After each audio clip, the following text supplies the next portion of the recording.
let me introduce myself. My name is Amanda. I'm with the Tampa-Hillsborough County Public Library, and we are so pleased to have back with us tonight Shelley Blood from the Tampa Bay History Center. And we are going to be talking about the history of the mutual aid societies here in Tampa, which is a fascinating piece of local history that deals a lot with the culture and history of our different parts of society in Tampa. Before we get right into the presentation, let me share with you a book shout out from a book in our collection. And this is actually, so we're going to be learning a lot about the different mutual aid societies and the history of Tampa. And one of the most famous historic neighborhoods of Tampa, which you may know, is Ybor City. So this is the Ybor Chronicles by Freddy Pacheco. He was famously known, he was an artist, but he was also known as the fight doctor. He was a doctor. He worked with boxing for Muhammad Ali. So this is his autobiography. It tells about growing up in Ybor City. It covers the Great Depression, the 1940s. It's very interesting. And if you want to learn more about that local history through this particular lens, you can check it out. You can find it in our catalog, and it is at our catalog. You can find it at hcplc.org/books. So I'm going to go ahead, Shelley. I am going to go ahead and pass the control over to you, and we're going to bring up your presentation and get right into it. All right. So thank you all for coming. I look forward to talking to you about the Mutual Aid Society. And I am going to take just a second and get myself out of my screen. Okay. So the importance to many of us about the Mutual Aid Society of Ybor City is that it turns out that these were the first American HMOs. Now, they didn't start out thinking of themselves as HMOs, but they in fact became HMOs as they developed.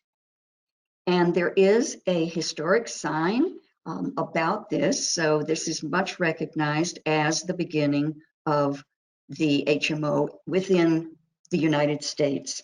This sign is on the south side of 8th Avenue between 15th and 16th Streets, I believe. So the very first of these clubs, which is what they became known as, was Centro Español de Tampa. And Centro Español was created by a couple of manufacturers, cigar manufacturers, Ignacio Ayo and Enrique Peña. So Pendas, I'm sorry. And they actually started this out more as a social and recreational group. But the reason that they felt compelled to start this club is because there was a great deal of tension at the time between the Spanish and the Cubans within Ybor City, because if you recall, the Cubans were fighting for their independence at the time from Spain. And so the Spanish workers felt that they kind of needed a club to support each other. And so that was the beginning, but it took really essentially no time at all before they realized that they wanted to add an incentive. And so they added injury and death benefits to membership. Now, when they first started, they had a wooden clubhouse and they charged 25 cents a week to join. And with that 25 cents, you got the recreation, the socialization, and the injury and death insurance. So their original clubhouse was actually in the same location that this clubhouse that's in the picture was, which this is that takes up the whole block, the whole 1500 block of 7th Avenue. And this structure itself was built in 1912. This was the first of what we call the mutual aid societies. And it included in this building a theater, a dance hall, a canteen, a soda fountain, classrooms where English was taught, and they sponsored a lot of activities like picnics and dances, fiestas, all kinds of things to opportunities for socialization. This building is still there standing on 7th Avenue, and it has been designated as a national historic landmark.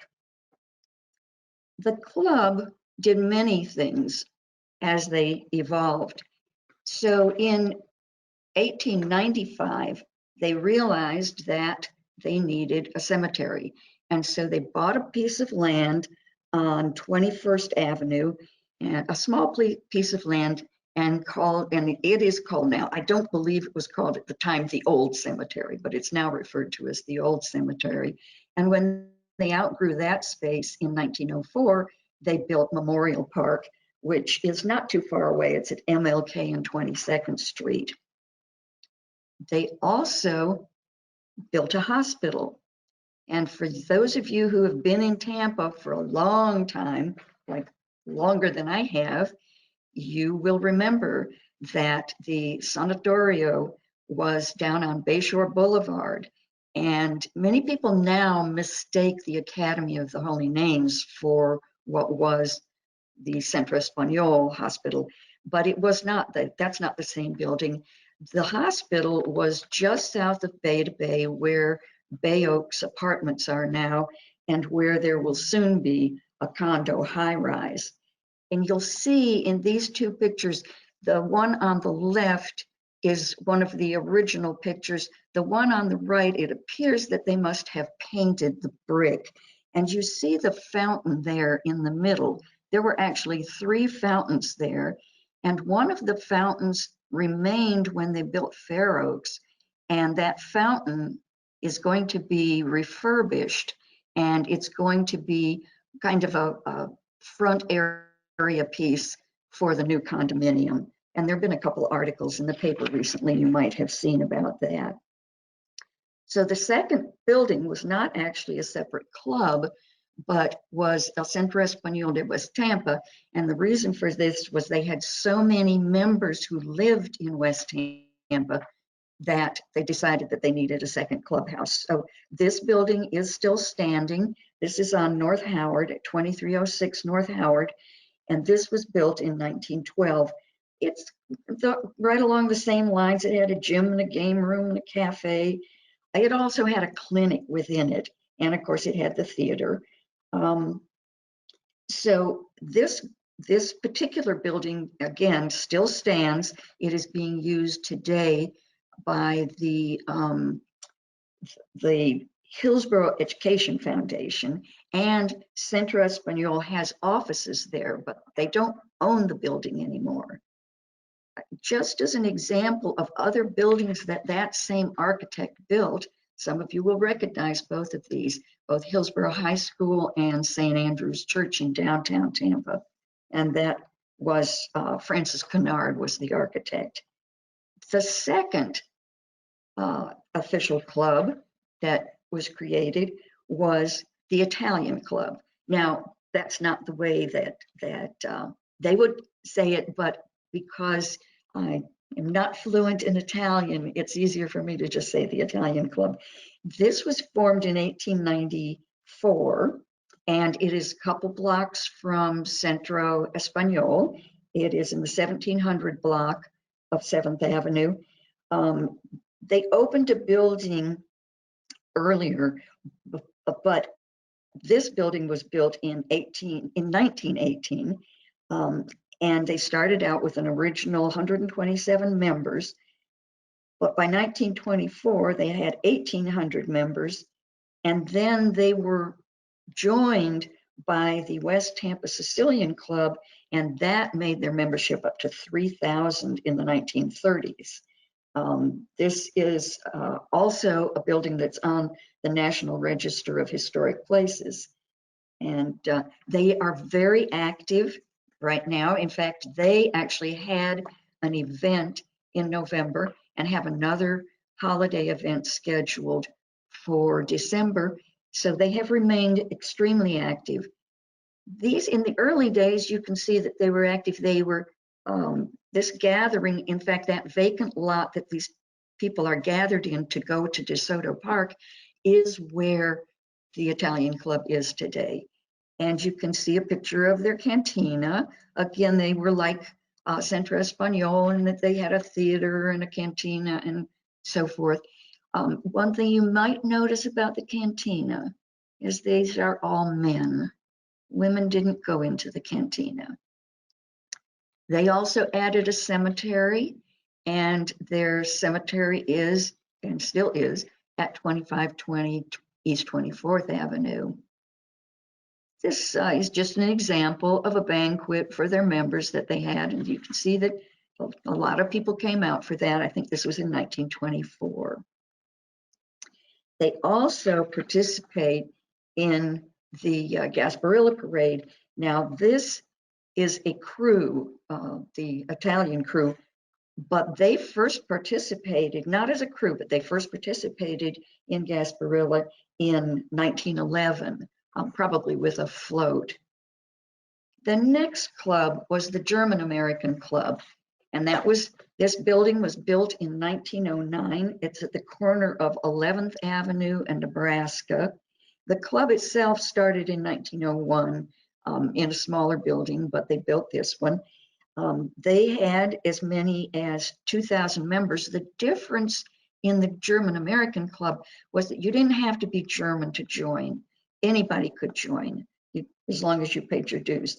And they had a couple of special things. They had a swimming pool and a bowling alley, a Rathskeller, aka bar, and a restaurant.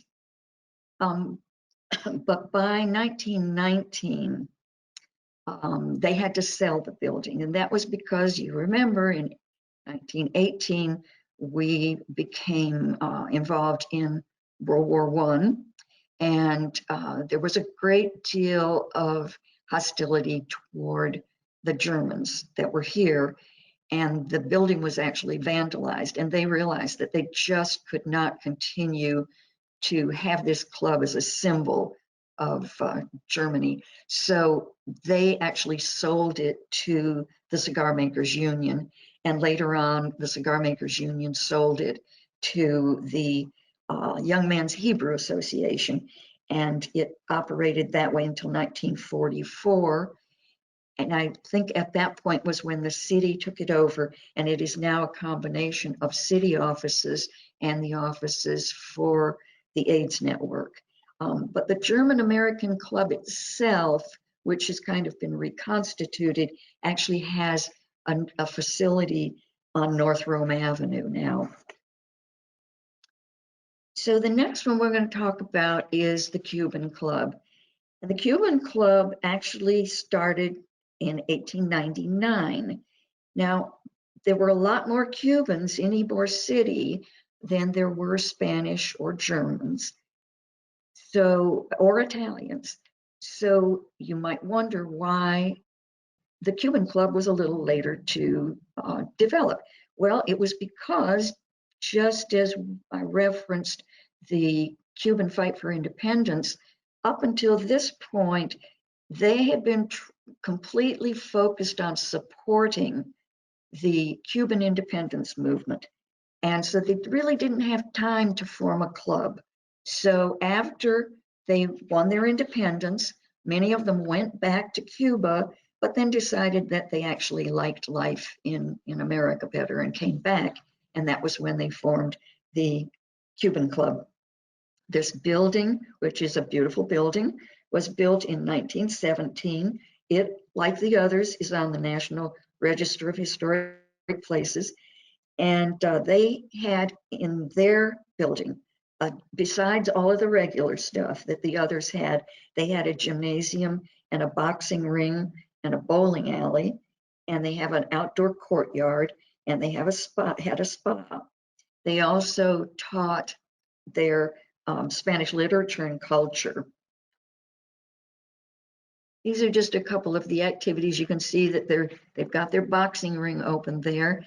And over here, they're having a dance in the courtyard. This was a regular Saturday night dance that they had every Saturday night in the courtyard there.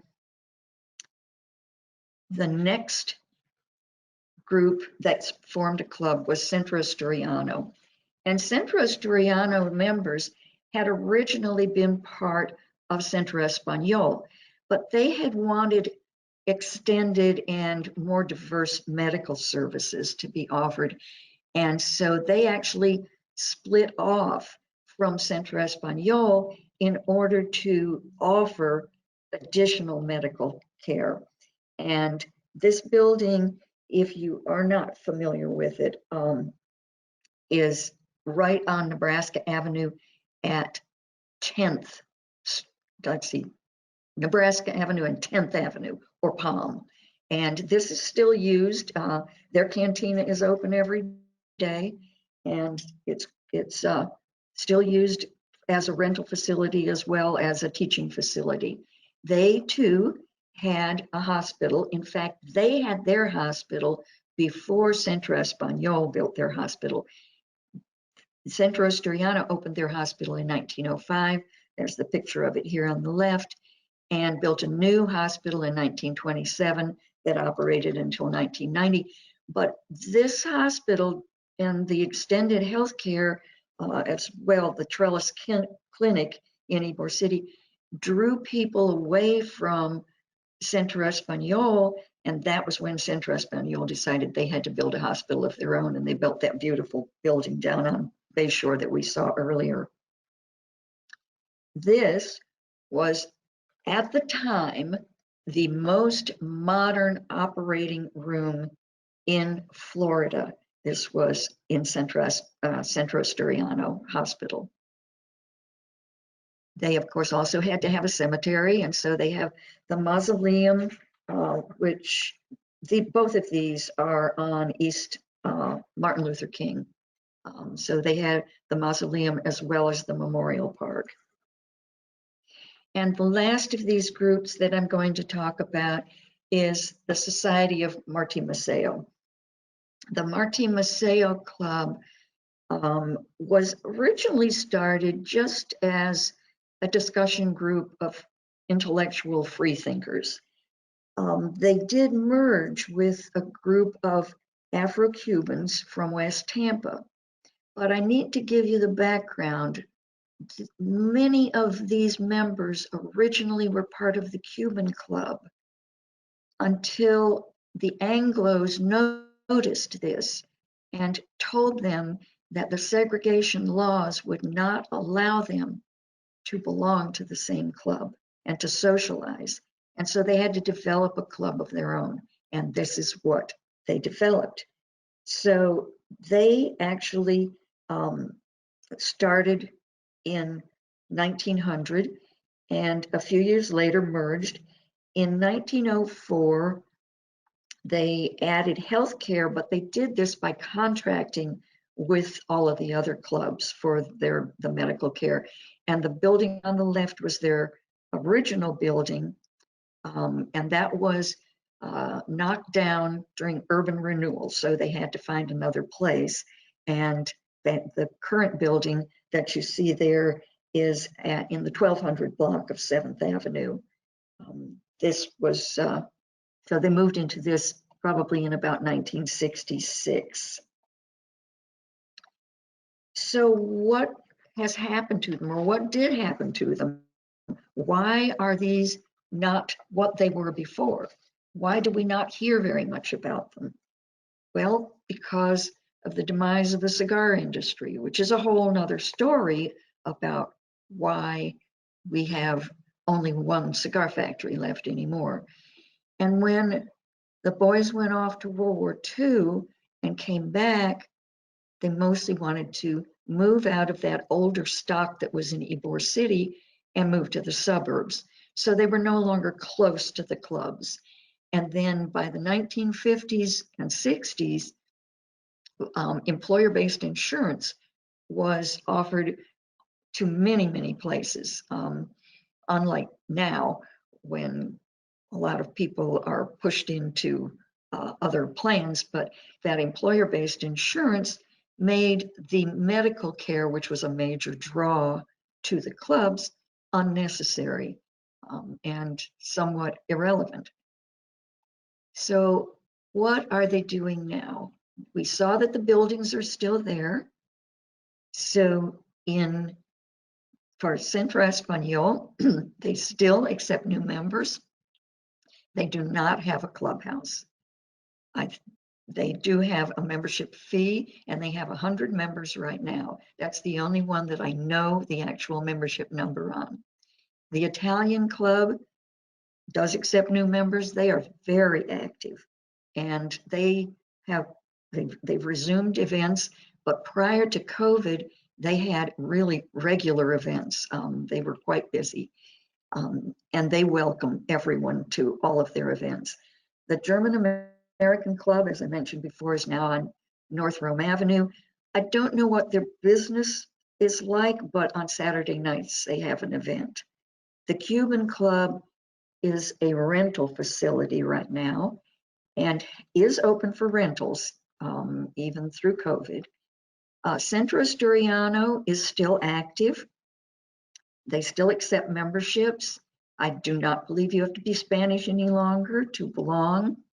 Their cantina is open daily, and there are classes taught there. And it also is available as a rental facility, and they have occasional functions of their own. And the Martí-Maceo Club, as far as I can tell, is strictly a rental facility now. I don't think they hold any club functions there, but I couldn't find a lot of current information on them. So that is my presentation, and I am happy to see if I can answer any questions you might have.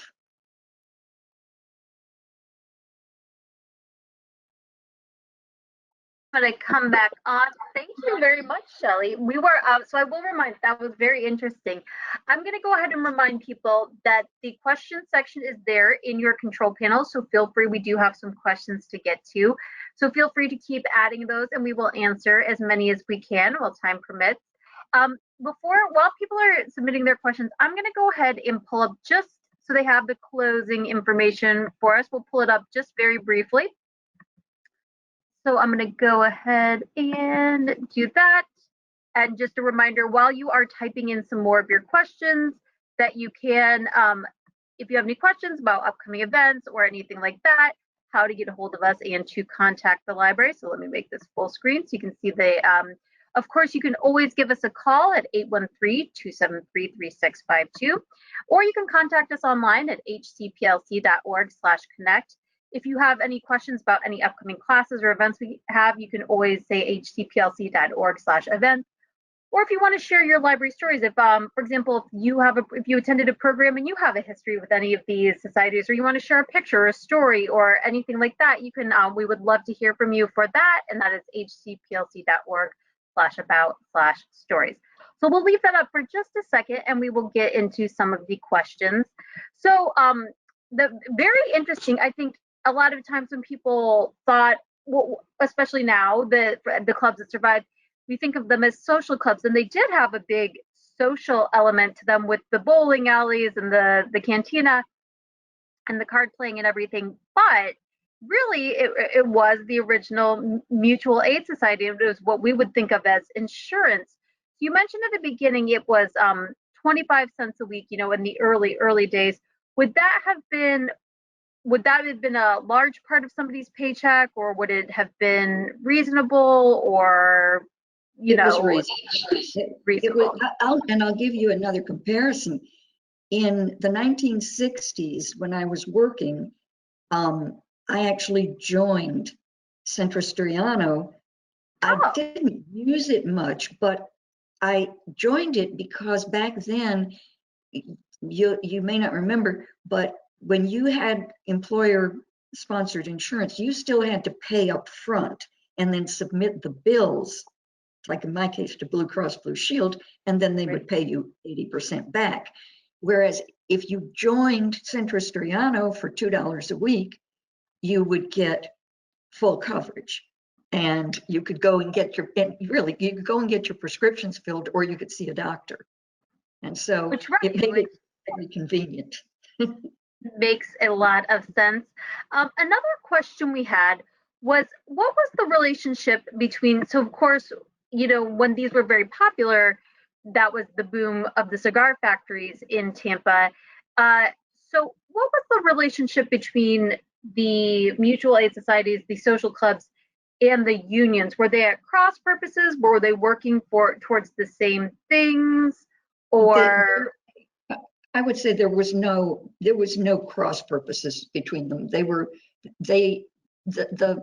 union members thought that the clubs were a great thing, and the clubs, for the most part, considered the unions necessary. So Okay. they were. So you would find maybe people who were there people who were members of both, or? Oh, absolutely. Okay. So it was one didn't really preclude the other. Okay, so No. we do have another question.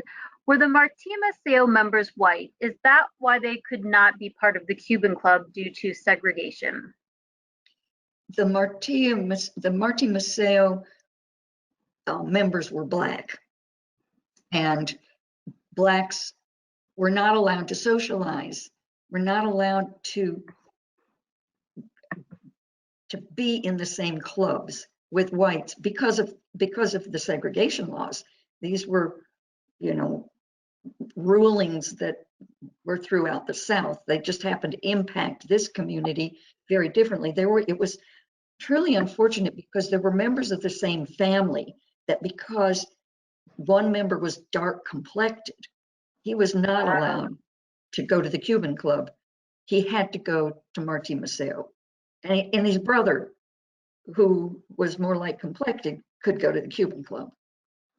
So it was, and like you were saying, it was maybe it was kind of the laws intruding into the clubs a little more than the structure of the clubs, or maybe it was a little bit of both of that going on at the time. So we did have a question about the buildings.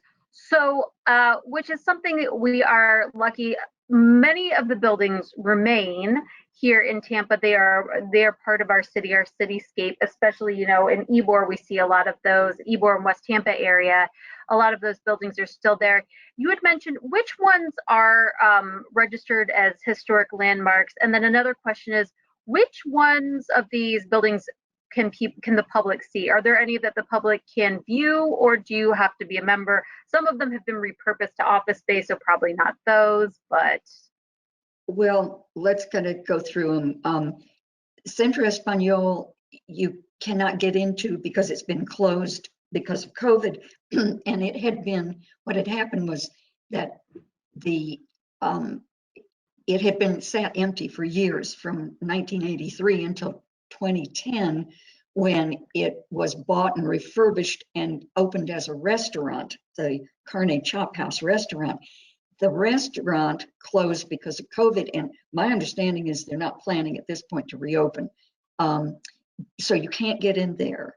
Right. You might be able to get into the one in West Tampa, because it's possible that you could arrange to see it by contacting the foundation. But it's not really open to the public. The German Club is no longer a club. Now it's city property. And, I don't know that the city is interested in letting anybody come in and look at it. You just have to call the city of Tampa. Well, right, yeah. If it was possible to get in there, if you made your case, they might let you in. Centro Asturiano, you can get in. It's open all the time. And you might not be able to get, you might have to arrange to see every floor, but you can walk in because the Cantina is open every day. And let's see, what am I leaving out? So that was Centro Asturiano. The Italian Club. The Italian Club, you can definitely arrange to see the Italian Club. They're ramping back up to become active, and I figure once the vaccines are available, they will be back in full swing. So you could definitely be able to see Centro Asturiano and the Italian Club. Wonderful. And then we had another question is, so to make sure, so the different clubs did build hospitals, but before the hospitals were built, were the doctors on site at the clubs, or did they have their own offices where members could just go to, see this doctor or see that doctor, or were they actually on site in the buildings for these different clubs? I don't know the answer to that question. Oh.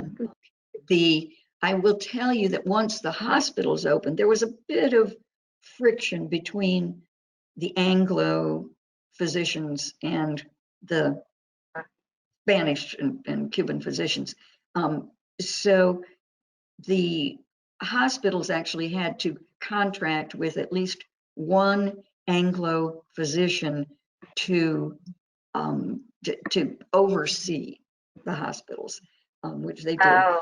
But I don't know what they did prior to opening the hospitals and the clinics, because all of that happened in a pretty brief time. I think that they had brought in their own doctors, whether or not those doctors had separate offices or were in the one that I know, one of them did have a doctor on site, a clinic on site. But for the most part, the clinics were separate from these buildings themselves. Okay. Well, we have run out of time, but thank you so much, Shelley, once again for bringing us another fascinating topic. I do want to thank you for viewers for attending as well. And as a reminder, this will be posted very shortly to our library YouTube channel. So I want to thank everyone for attending and wish everyone a good evening. Okay. So we will hope to see you again soon.